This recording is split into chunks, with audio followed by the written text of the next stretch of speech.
Alhamdulillahi ala ihsanih wa syukurlahu ala taufiqi wa amtinanih.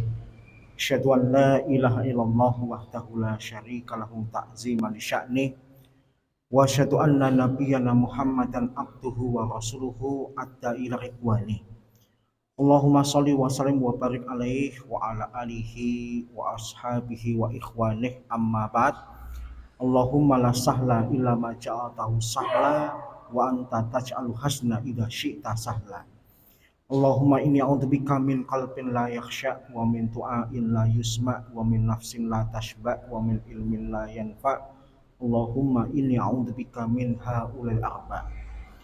Alhamdulillah, pada kesempatan pagi hari ini Allah Subhanahu wa taala pertemukan kita kembali dalam keadaan sehat walafiat dalam rangka melaksanakan kewajiban kita kepada Allah dan mensyukuri segala nikmat yang telah diberikan.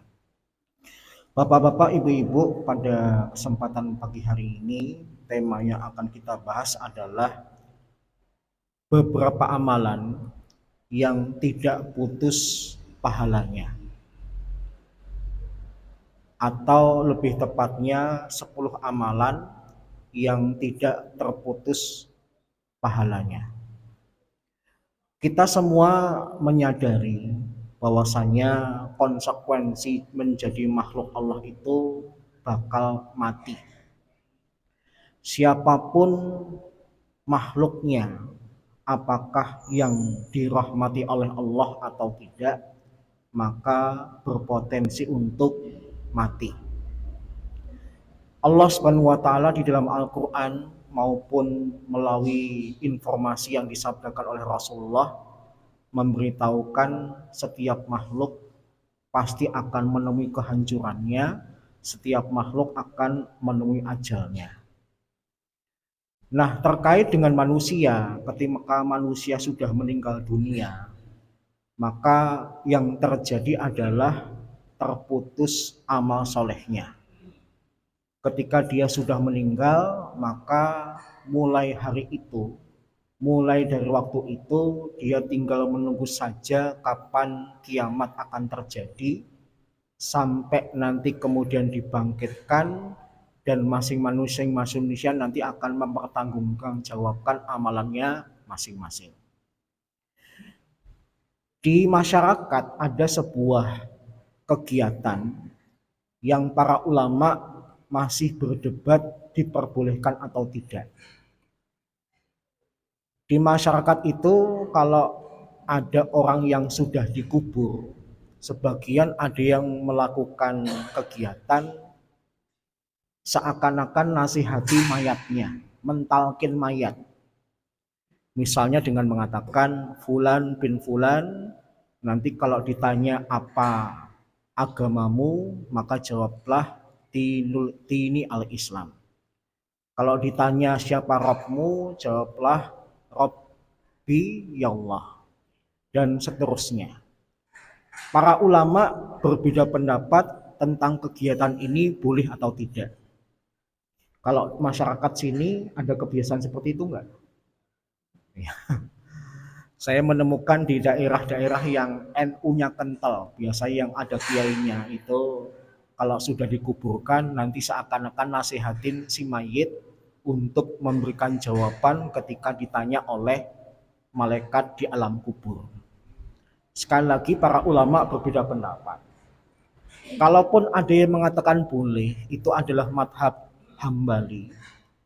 Tetapi mereka tetap mengatakan kalaupun mayat bisa menjawab pertanyaan di alam kubur, tidak menambah amalannya.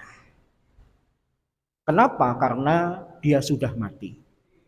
Tetapi kemudian Rasulullah SAW memberikan beberapa informasi, beberapa amalan yang ternyata meskipun pelakunya sudah meninggal, tetapi amalannya jalan terus.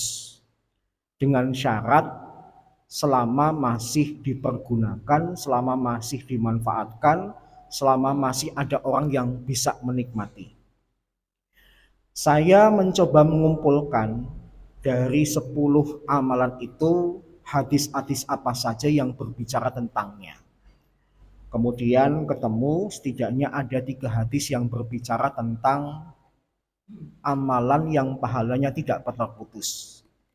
Hadis pertama diriwayatkan oleh Abu Hurairah, kita bisa temukan di dalam kitab Sahih Muslim. Bahwasanya Rasulullah SAW pernah bersabda, "Idza matal insanu in qata'a amaluhu anhu in qata'a anhu amaluhu illa min salasah." Jika seorang manusia itu mati, maka terputuslah amalnya kecuali dari 3 hal. Yang pertama adalah sedekah jariyah, yang kedua adalah ilmun yuntafa'u bih, ilmu yang bermanfaat, dan yang ketiga waladin solihin yad'ulah, dan yang ketiga adalah anak soleh yang mendoakan. Ini adalah hadis yang masyhur, yang populer, bahkan banyak anak-anak TPA yang hafal karena memang terdapat di dalam Sahih Muslim dan selainnya. Kemudian hadis kedua bisa kita temukan di dalam Sahih Ibnu Hibban dan Sunan Ali Baihaqi dari seorang sahabat yang bernama Anas bin Malik. Anas bin Malik mendengar Rasulullah SAW suatu hari pernah bersabda, "Sab'un yajrilil abdi ajruhunna wa huwa fi qabrih ba'da mautih."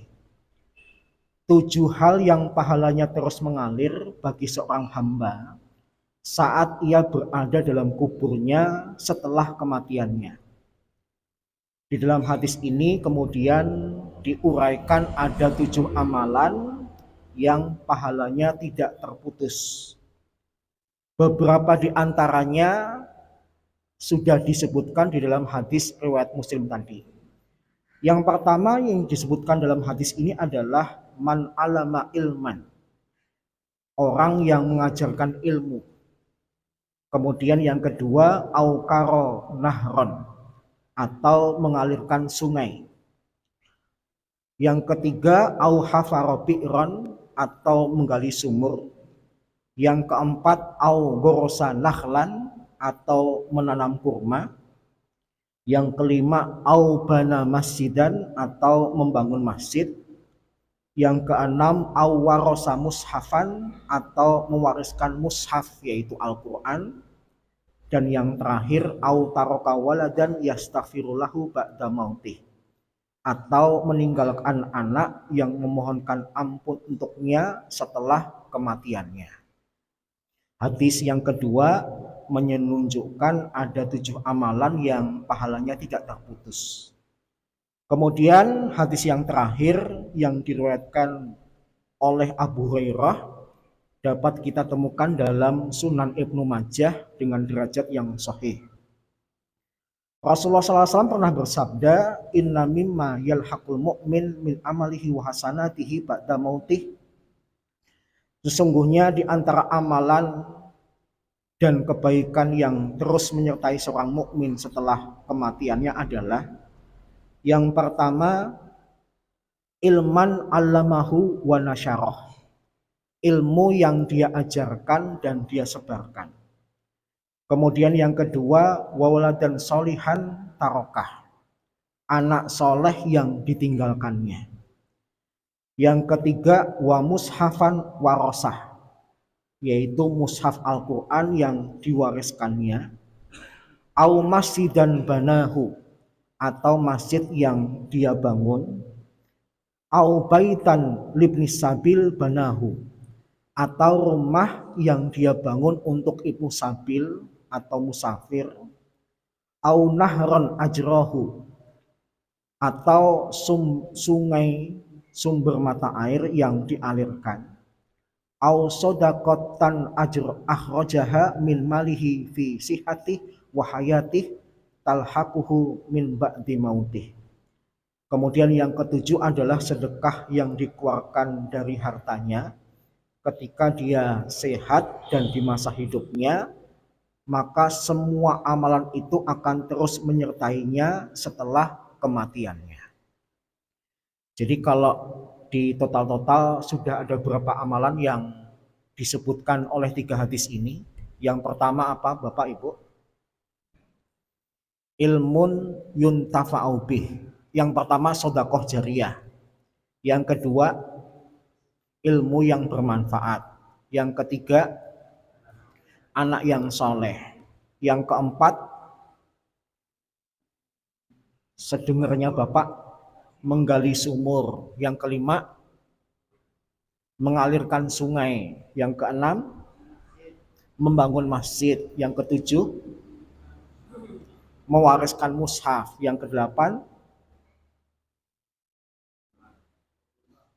kedelapan, infak itu sedekah jariyah.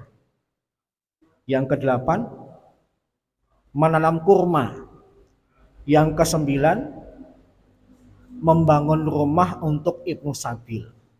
Jadi dari 3 hadis ini ternyata baru kekumpul 9. Kemudian kenapa di awal saya mengatakan 10?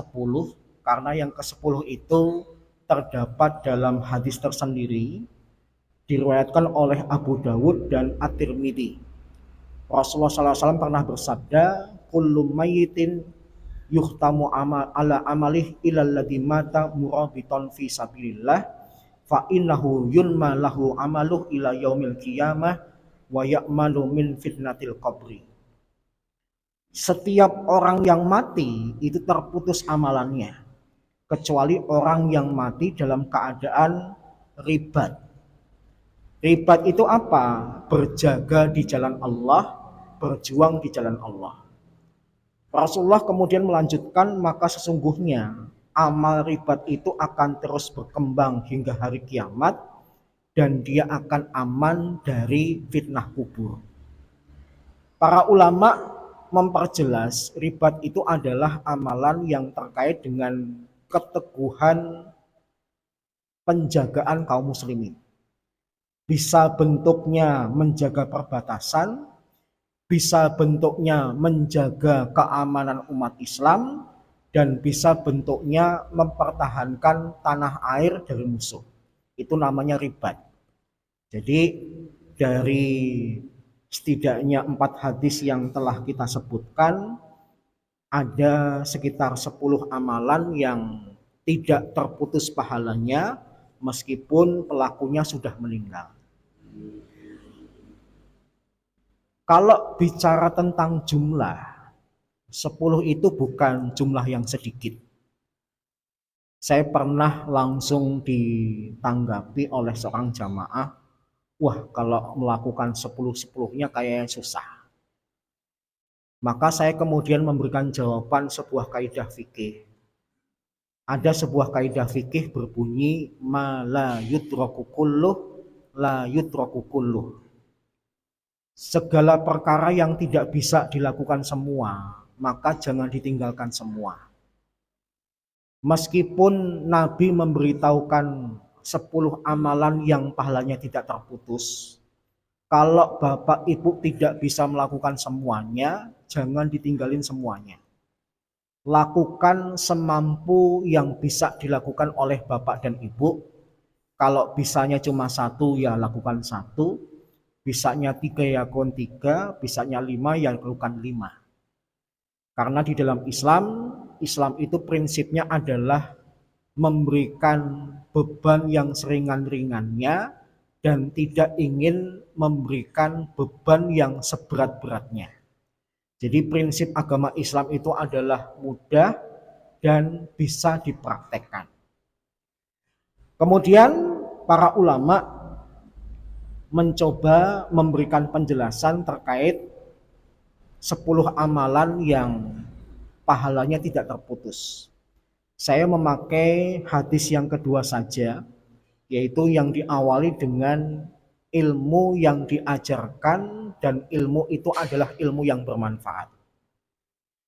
Salah satu amalan yang pahalanya tidak terputus adalah kalau bapak dan ibu mengajarkan kepada orang lain sebuah ilmu yang menyebabkan orang itu paham agamanya dan mengenal Rabb-nya, yang menyebabkan dia mendapatkan hidayah untuk berada di jalan yang lurus, yang menyebabkan dia mengetahui mana yang benar, mana yang salah, mana yang hak, mana yang batil, mana yang halal, mana yang haram. Para ulama kemudian menjelaskan ilmu yang bermanfaat itu tingkat tertinggi adalah mengajarkan ilmu syar'i, ilmu agama.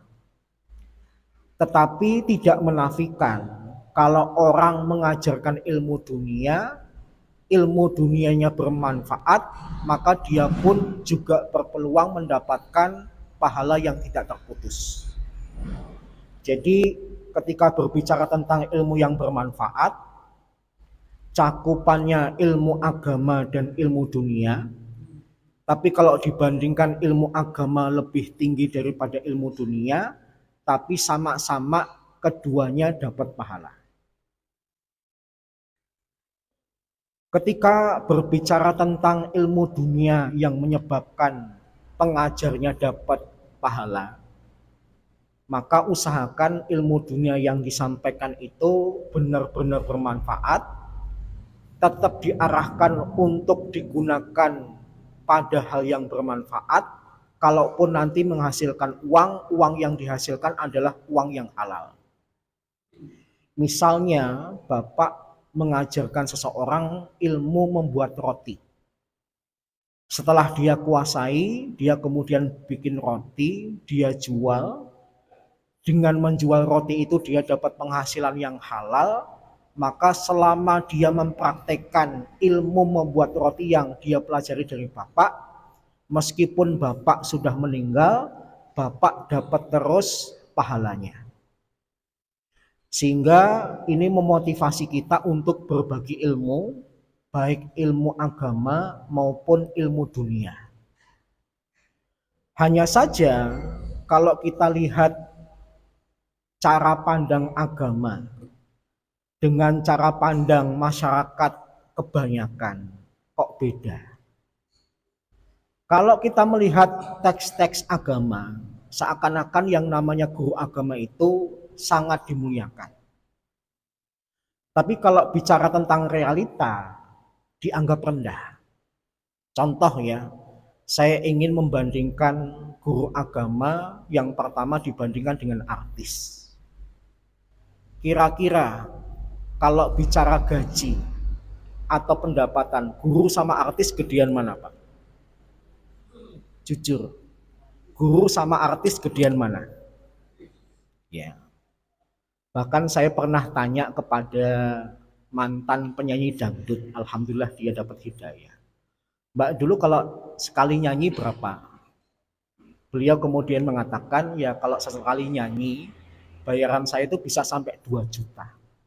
Satu tempat. Kalau misalnya dalam sebulan dia nyanyi di 10 tempat, berarti gajinya berapa? 20 juta. Guru golongan apa yang gajinya sampai 20 juta? Pak Triatna, golongan apa Pak? Yang langsung gajinya sebulan itu 20 juta. Kalaupun misalnya ada, itu harus nunggu sertifikasi dulu. Ya. Gaji pokoknya, kemudian nanti ditambah sertifikasinya baru 20 juta. Yang ngajarnya dari pagi sampai sore, itu pun nggak boleh absen. Jadi cara pandang agama dengan realita di masyarakat ternyata beda. Guru yang kerjanya full, gajinya sedikit. Artis yang kerja cuma beberapa saat, gajinya tinggi. Kemudian perbedaan selanjutnya adalah dari segi misi yang disampaikan. Guru agama itu misinya membawakan moral-moral yang positif, moral yang baik. Tapi kalau artis, misi yang dibawakan apa Pak? Moral yang buruk. Tapi kira-kira yang lebih dikenal masyarakat siapa? Padahal ngajarin joget-joget, ngajarin buka aurat, ngajarin tidak punya malu, ngajarin campur dengan lawan jenis, bahkan mungkin ada kegiatan mesum yang dia lakukan. Itu masyarakat lebih kenal daripada sosok orang yang mengajarkan kebaikan. Ini baru perbandingan guru dengan artis. Yang kedua, saya ingin membandingkan guru agama dengan dukun. Guru agama dengan dukun itu perbedaannya adalah kalau guru agama mengajarkan atau menginformasikan 100 informasi yang benar, kemudian melakukan satu kesalahan dengan informasi yang salah, itu kira-kira yang diingat 100-nya apa atau satunya? Ya. Guru ngasih ilmu 100 kali benar, tapi suatu hari melakukan kesalahan, ada satu informasi yang salah, yang diingat-ingat masyarakat yang satu apa 100? Yang satu. Tapi kalau dukun, ya, dari 100 ramalan yang dia katakan, yang benar cuma satu. 99 salah. Nanti yang diingat-ingat yang mana? Yang diingat-ingat yang mana? Jadi wal billah. Sebenarnya agama ini begitu memuliakan orang yang menuntut ilmu bahkan mengajarkan ilmu, tapi realitanya orang yang menuntut ilmu, mengajarkan ilmu masih dipandang rendah. Bahkan orang yang tidak membawa misi mengajarkan ilmu, menuntut ilmu malah identik dengan hal yang negatif, dimuliakan. Saya pernah berdialog dengan salah satu teman yang bekerja di stasiun televisi swasta. Kemudian dia cerita,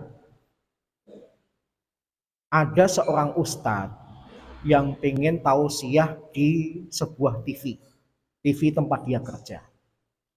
Dia datang dengan proposalnya, lengkap dengan materi yang akan dia sampaikan, presentasi di depan direksi. Itu kabar bakal diterima atau tidak harus nunggu 3 bulan. Tapi di televisi yang sama, tidak butuh waktu yang lama kalau kaitannya dengan dukun atau peramal yang akan dibuatkan acara tertentu. Ustadznya sampai mengajukan proposal untuk bikin acara, 3 bulan berikutnya baru ada jawaban. Itu pun belum tentu diterima.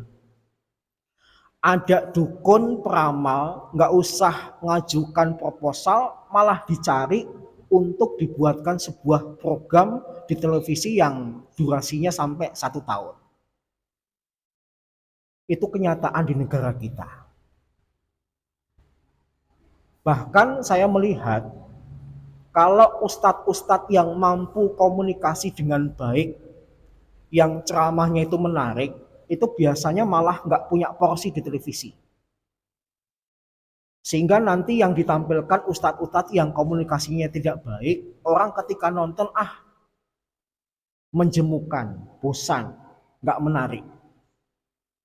Bahkan kalau kita ngelihat tayangan televisi yang identik dengan religi, itu kan ditaruh di jam yang umumnya orang belum bangun atau baru mulai aktivitas. Kalau kuliah subuh itu apa pas subuh beneran, Pak? Enggak, jam 4. Jam 4 tuh waktu orang pada ngapain? Kemungkinannya 2. Kalau dia orang yang taat, dia bangun sedang sholat subuh. Sempat nggak nonton TV atau mendengarkan kuliah subuh? Nggak sempat. Atau kalau dia bukan orang yang taat, jam 4 itu masih tidur. Seakan-akan ingin memunculkan kesan kepada masyarakat, kami TV yang juga punya perhatian terhadap acara agama, nyatanya ada. Tapi ternyata ditaruh di jam yang orang sedang tidur atau mengawali aktivitasnya. Tapi kalau namanya infotainment, itu di jam orang lagi longgar-longgarnya. Di jam orang akan menuju istirahatnya, disitulah infotainment ditampilkan. Infotainment itu jam berapa, Bu? Ayo, Bu. Infotainment itu tayangnya jam berapa? mulai dari jam 8 sampai jam 11. Orang tuh kalau misalnya di rumah jam 8 sampai jam 11 itu sedang longgar-longgarnya. Karena pasti sudah sarapan, udah nganterin anak ke sekolah dan sebagainya. Sehingga waktunya dia untuk istirahat sebentar, menikmati kondisi rumah, nonton TV, tapi yang ditonton bukan materi agama tetapi infotainment. Dan itulah kenyataan yang kita hadapi. Tetapi kembali kepada pembahasan kita, kalau Bapak Ibu pingin ketika meninggal ada amalan yang pahalanya terus menerus mengalir, maka ajarkanlah kebaikan kepada siapapun. Yang punya kemampuan ilmu agama silahkan disebarkan, yang punya kemampuan ilmu dunia jangan pelit untuk disebarkan. Ada orang yang saya lihat di TikTok itu jualannya laris. Kemudian kalau orang itu sudah akrab dengan TikTok, seringkali dia bikin acara live biar bisa interaksi dengan orang-orang yang sudah mengikuti akunnya. Suatu ketika yang tanya itu pertanyaannya luar biasa, Mas, bagi dong resep makanannya supaya nanti saya kalau jualan laris seperti Mas. Itu kalau Bapak ditanyain resep, dibagi nggak Pak?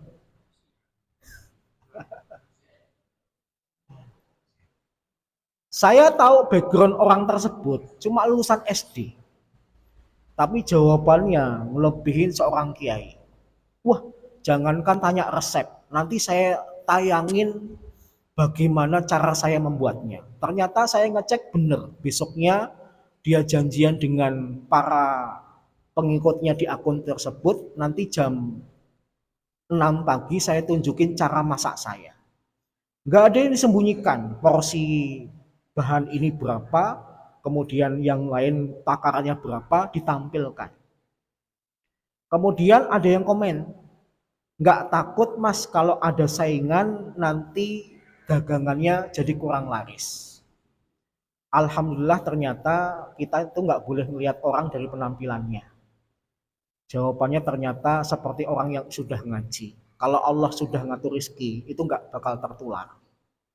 Ya, seperti yang dulu saya sampaikan, saya dulu tuh hobi banget makan roti bakar di pasar gede. Sampai ketika saya sana kembali ternyata udah nggak ada. Saya tanya yang biasanya jualan roti bakar di sini mana? Dipindah ke belakang sana Mas.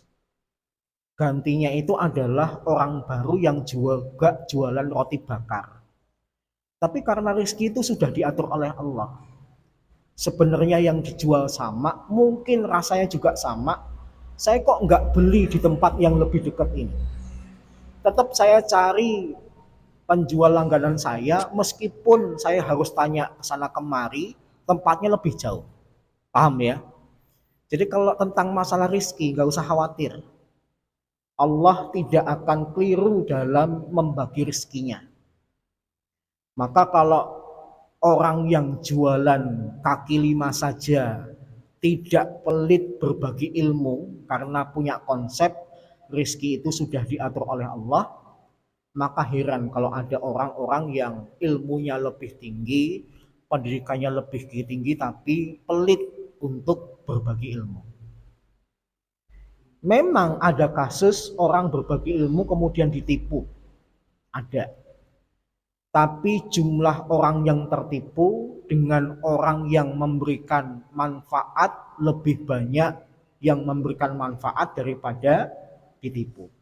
Jadi amal pertama yang dikomentari dan dijelaskan oleh para ulama adalah menyebarkan ilmu yang bermanfaat. Makanya ibu kalau bisa masak, itu jangan cuma ibu yang bisa masak. Suami ditularin, anak ditularin.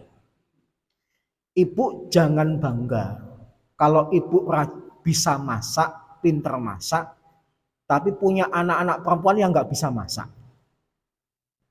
Paham ya? Zaman sekarang ini orang tua kok terkesan males ngajarin anaknya.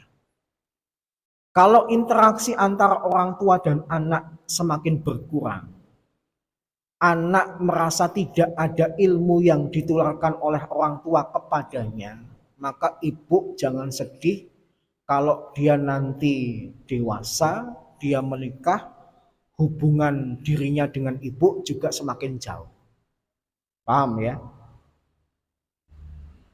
Gara-gara diajarin orang tua masak, kemudian kita sudah punya rumah sendiri, rumah kita jauh dari orang tua. Setiap kali kita masak, yang teringat siapa? Orang tua. Maka jangan remehkan ilmu yang ditularkan kepada anak, karena selain memberikan manfaat kepada yang diajarkan, juga berguna untuk menjalin hubungan yang lebih erat.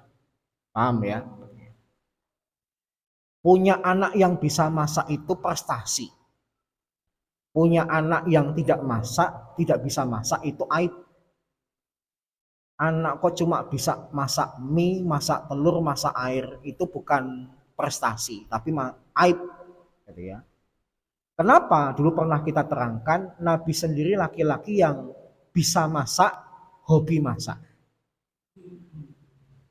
Nabi suka masak sampai-sampai meskipun sudah menikah. Nabi tidak ingin kehilangan skillnya dalam memasak. Beliau kalau istrinya sedang memasak, membantu. Paham ya? Bahkan dulu pernah kita bandingkan kemampuan masak kalau dimiliki laki-laki sama perempuan, itu nanti hasilnya beda. Buktinya realitas saja, lebih banyak chef laki-laki atau chef perempuan. Lebih banyak koki laki-laki atau perempuan. Jadi jangan dikira memasak itu takdirnya perempuan, tapi adalah skill yang bisa dimiliki siapapun. Bahkan kalau laki-laki nanti punya skill memasak, hasilnya nanti lebih baik daripada perempuan masak. Masakan laki-laki sama masakan perempuan, jujur saja, enak mana? Ya, kenapa? Kenapa? Laki-laki itu boros bumbu. Ya, ya. Tapi kalau ibu-ibu, bumbu disesuaikan dengan kondisi. Hari ini cabai lagi mahal, cabainya dikurangin. Bawang merah mulai langka, bawang merahnya dikurangin. Sehingga masakan tetap dengan bumbunya, tapi minimalis. Tapi kalau laki-laki pantang, harga cabai naik nggak peduli, takarnya segini ya segini. Bawang merah lagi naik nggak peduli, takarnya segini ya segini. Maka kata banyakkan orang, masakan laki-laki itu kalau enaknya ajek. Tapi kalau perempuan berubah-berubah. Mohon maaf saya nyebutkan salah satu nama restoran. Solaria. Itu kan terkenal masakannya enak. Itu kokinya laki-laki apa perempuan? Bu, kokinya laki-laki apa perempuan? Laki-laki, yang perempuan cuma apa? Pramusaji, gitu ya. Pramusaji, gitu ya. Kenapa perempuan kok kemudian masakannya bisa berubah-berubah? Padahal mungkin dia masak setiap hari. Ya selain karena memikirkan harganya, perempuan itu terpengaruh emosinya. Lagi rukun sama suami, wah masakannya enak. Tapi kalau habis berantem itu jangan harap Pak, masakannya bisa enak. Gitu ya. Yang ketawa berarti ngalamin. Gitu ya. Tip, gitu ya. Ilmu yang bermanfaat. Kemudian amalan kedua yang disebutkan oleh Nabi adalah mengalirkan sungai. Mengalirkan sungai ke tempat-tempat yang dirasa akan mendapatkan manfaat. Kalau dalam konteks kekinian, mengalirkan sungai itu tidak harus membuat proyek besar, tapi bisa dilakukan dengan langkah sederhana seperti yang dilakukan di Gunung Kidul, di Cilacap dan sebagainya, dengan gerakan namanya pipanisasi. gimana caranya air di sungai ini bisa dinikmati oleh warga sana. Atau dalam konteks yang lebih kecil, kata para ulama, misalnya dengan membuat selokan atau membersihkan selokan. Itu termasuk amal yang tidak terputus pahalanya. Makanya bapak-bapak kalau kerja bakti, jangan dihindari. Karena dalam kerja bakti itu mungkin ada suatu amal yang menurut orang remeh, tapi di pandangan Allah tidak remeh. Orang bakal kesulitan kalau selokannya mampet, tapi ketika bapak bersihkan akhirnya lancar, maka kata para ulama itu bisa dikiaskan dengan pahala orang yang mengalirkan air sungai. Kemudian yang disebutkan di dalam hadis ini juga adalah orang yang menggali sumur untuk dimanfaatkan. Kalau bicara tentang realita, orang zaman dulu identik punya sumur dan kemudian berbagi air kepada orang-orang yang membutuhkan dengan disiapkan gentong, ya, kendi besar minimalnya. Dulu mbah kakung saya, bapaknya ibu saya itu punya kebiasaan, ya ada gentong besar diisi air. Siapapun yang membutuhkan tanpa harus minta izin silahkan menggunakan air. Bahkan mohon maaf, ketika ada kucing yang kehausan, kata ibu saya, Mbah Kakung itu kemudian nuangin air dari gentongnya supaya kucing tersebut bisa minum. Artinya dia punya fasilitas air yang bisa diakses oleh banyak makhluk, bukan cuma manusia tetapi binatang pun juga. Di Saudi saya punya teman yang suatu ketika ngajak saya membawa air. Saya kemudian heran, ini air bergalon-galon ini untuk apa? Udah nanti lihat aja. Ternyata dia mengajak saya ke sebuah gurun, yang di gurun itu sebelumnya sudah ada wadah dari kayu. Kemudian ketika kami berhenti, dia ngajak saya untuk masang terpal. Di kayu yang bentuknya kotak itu, saya dan dia masang terpal sebagai alas di kotak tersebut. Setelah terpalnya sudah terpasang, kemudian saya dan teman saya nuangin air bergalon-galon. Kemudian saya mikir, ini yang lewat sini siapa? Baru sejenak saya mikir, saya kira itu untuk manusia. Ternyata ada unta liar yang datang, ada beberapa binatang yang datang yang kayaknya sudah tahu di jam-jam tertentu teman saya itu bawa air. Maka apa yang dilakukan teman saya ini termasuk amalan yang pahalanya tidak terputus.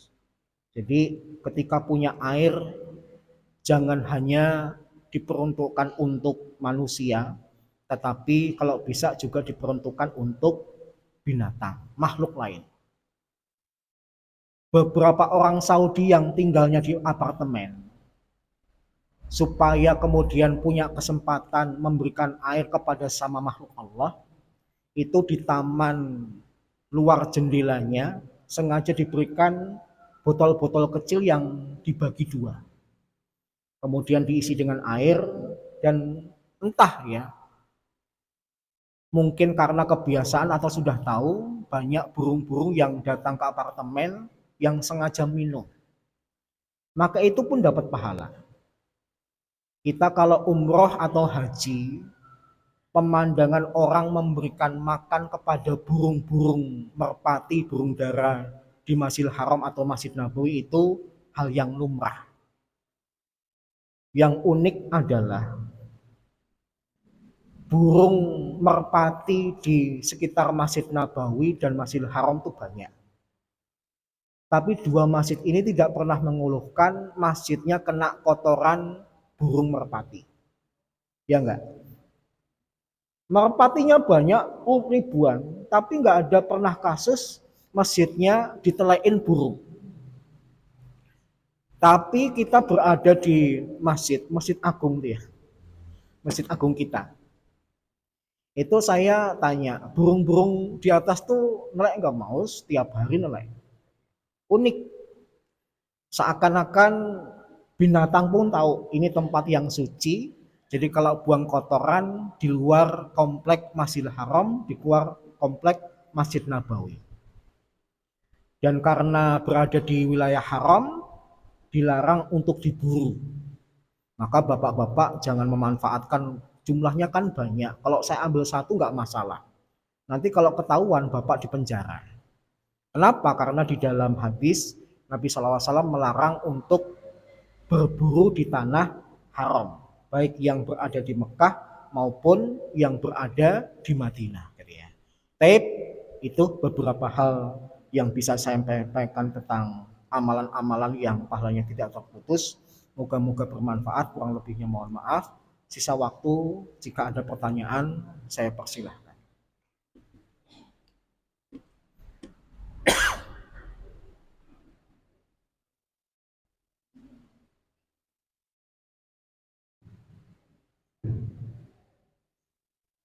Assalamualaikum warahmatullahi wabarakatuh. Waalaikumsalam warahmatullahi wabarakatuh. Saya diwadahi tema itu.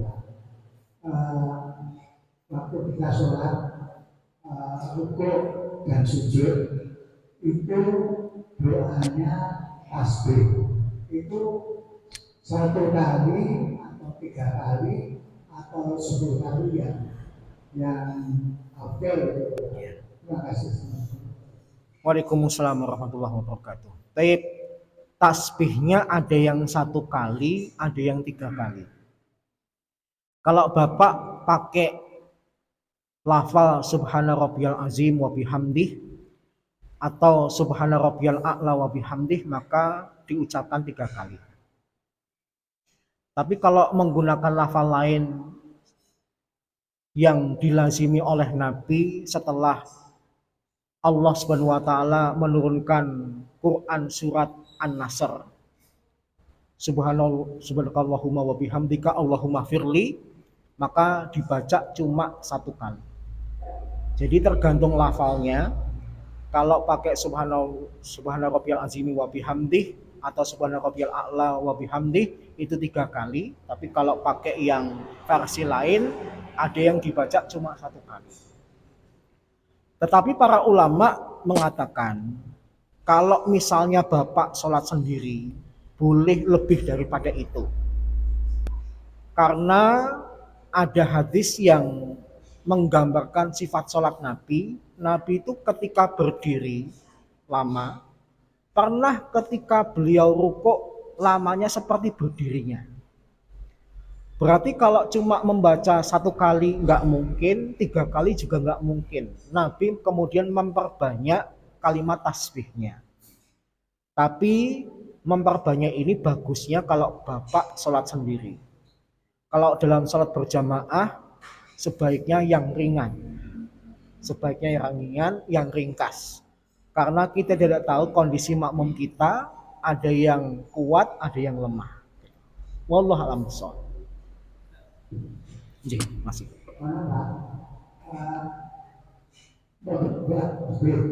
Tiga B itu ada hadis yang mengatakan itu doif. Itu bagaimana? Yang doif yang mana? Atas tiga kali. Setahu saya tidak doif, Pak. Karena di antara para ulama yang mencantumkan dibaca tiga kali itu adalah Syekh Al-Albani. Syekh Al-Albani terkenal sebagai pakar hadis yang di dalam kitab Sifatus Sholatin Nabi minat takbir ila taslim ka'annaka taroha, beliau mencantumkan tahrijnya, mencantumkan penelitiannya apakah derajatnya sahih atau dhaif atau maudhu. Jadi mengatakan hadisnya lemah, kurang kuat. Yang lebih tepat hadisnya kuat atau sahih. Tetapi sekali lagi tergantung bacaan yang mana.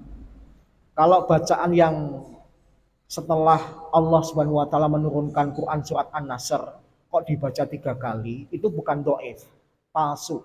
Karena Nabi membaca cuma sekali. Tapi kalau subhana rabbiyal azim wa bihamdi, subhana rabbiyal a'la wa bihamdi 3 kali itu sahih. Wallahu a'lam bishawab. Jadi 3 kali itu uh, bisa kita amalkan. Bisa, Pak. Bisa. Hadisnya sahih. Nggih.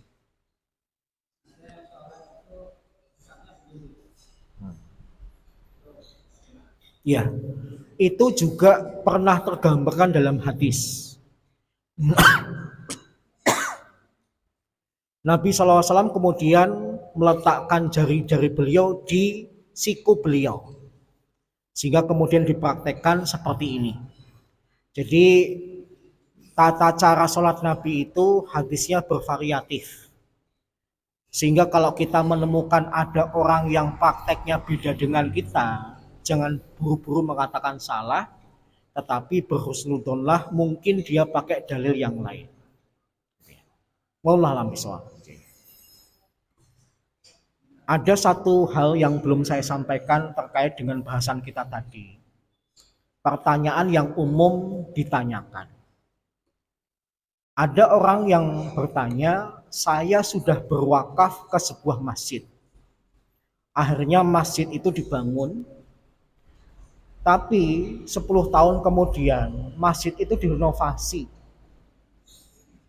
Punya dana, direnovasi, akhirnya uang yang sudah terwujudkan dengan bangunan dari uang yang saya wakafkan, itu kemudian bangunannya hancur. Karena masjidnya bukan cuma direnovasi, masjidnya diperlebar. Apakah saya tetap dapat pahalanya atau tidak? Paham maksud saya? Pak Margono menyerahkan uang 50 juta untuk dibikin masjid. Yang awalnya masjidnya ukurannya luasnya 200 meter. 10 tahun kemudian terkumpul dana untuk meluaskan masjid, dibeli tanah dan dibikin bangunan nanti yang luasnya 500 meter. Akhirnya uang Pak Margono yang sudah dipakai untuk bikin masjid yang lama, bangunannya dihancurkan, kemudian dibangun yang baru, itu Pak Margono tetap dapat pahala nggak? Ayo, tetap dapat nggak? Ya. Para ulama jawabnya gini. Yang pertama, para ulama tidak langsung menjawab hukumnya, tapi memberikan nasihat. Masjid itu kalau bisa jangan hobi renovasi. Saya ulangi ya. Masjid itu kalau bisa jangan hobi renovasi. Kalau belum rusak, nggak usah ada dana untuk memperbaiki. Kenapa? Kasihan kepada yang wakaf. Kemudian, kalaupun misalnya bangunan lama dihancurkan, padahal bangunan lama itu wakafnya Pak Margono, maka supaya Pak Margono dapat pahala dari bangunan yang baru gimana? Maka diusahakan bangunan lama itu tetap dimanfaatkan. Misalnya kalau temboknya dihancurkan, jangan dibuang, dijadiin apa Pak? Uruk. Nah, kemudian jendelanya kalau masih layak pakai dicopot, nanti dipasang di masjid yang baru. Dan pemandangan seperti ini itu yang saya lihat di tempat saya mengaji tafsir kepada Ustadz Muinuddinillah Basri di belakang SD Mangkubumen. Itu masjidnya unik Pak. Masjid lama tetap berdiri, masjid yang baru tetap ada. Jadi kita kalau ke masjid itu seakan-akan melewati 2 waktu, ya. Yang sebelah kiri masjid lamanya, yang kanan masjid barunya. Menghargai kepada orang-orang yang dulu wakaf di masjid yang lama. Masjid yang lama nggak dihancuri. Bahkan kemudian dipertahankan, atau dicari bahan-bahan, kalau misalnya rusak, caranya gimana tetap bisa dipakai. Entah didempul dan sebagainya. Kalau bisa itu. Kemudian baru bicara hukumnya. Kalau ternyata akhirnya bangunan lama dibongkar, kemudian yang dipakai adalah bangunan baru, donatur lama tetap dapat pahala enggak? Mohon maaf, jawaban bapak-bapak tadi enggak berlaku, enggak dapat pahala. Sehingga banyak para donatur itu, supaya pahala saya menetap di masjid ini, saya kalau mendonasikan wakaf, pengennya uang saya dipakai untuk pondasi. Karena pondasi susah untuk dibongkar. Kalau temboknya silahkan orang yang lain, gitu ya. Tapi kalau pondasi saya, pintunya saya, jendelanya saya. Tapi kalau setiap donatur kayak gitu, nanti terbangun masjid yang nggak ada temboknya, paham ya? Nggak ada. Nah, cara yang kedua supaya tetap dapat pahala, kalau kemudian bangunan lama ada benda-benda yang bisa dijual, kemudian uangnya dipakai untuk membangun masjid yang baru, berarti dia tetap dapat pahalanya. Tapi kalau mohon maaf, bangunan fisiknya dari donatur lama sudah hilang, nggak terpakai lagi, ya mohon maaf, nggak dapat pahalanya. Paham ya? Hah? Intinya, ya, intinya gini, kalau bicara tentang pahala yang tidak terputus, maka bangunannya masih dimanfaatkan. Tapi kalau kemudian nggak dimanfaatkan atau rusak, nggak ada yang menikmati, maka pahalanya berhenti. Tapi kan orang ketika bangun masjid sudah dijadikan oleh Nabi, man bana masjidan fid dunya banallahu baitan fil jannah. Barang siapa yang membangun masjid di dunia, Allah akan bangunkan rumah di surga. Maka kalaupun nggak dapat pahala jariah, dapat rumah di surga. Paham ya? Jadi Islam tetap mendatangkan solusi. Bapak kemudian jangan takut-takut untuk berdonasi, karena setidaknya sudah dapat jaminan dulu sebuah rumah di surga. Meskipun mungkin pahala yang terus-menerus berhenti. Paham ya?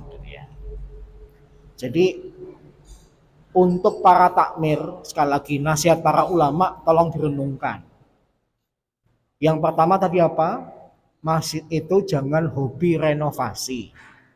Yang kedua, kalaupun ada bangunan baru, usahakan bangunan lama tetap ada gunanya. Entah temboknya dihancurkan, dijadikan uruk, atau barang-barang lama dijual, duitnya untuk nambah pembangunan masjid yang baru. Sehingga kita tetap menghargai donatur lama, supaya juga berkesempatan mendapatkan pahala yang terus-menerus gitu ya. Baik, demikian, wallahu a'lam bishawab. Kita tutup dengan doa kafatul majelis dan hamdalah subhanakallahumma wa bihamdika asyhadu an la ilaha illa anta astaghfiruka wa atubu ilaik. Assalamualaikum warahmatullahi wabarakatuh.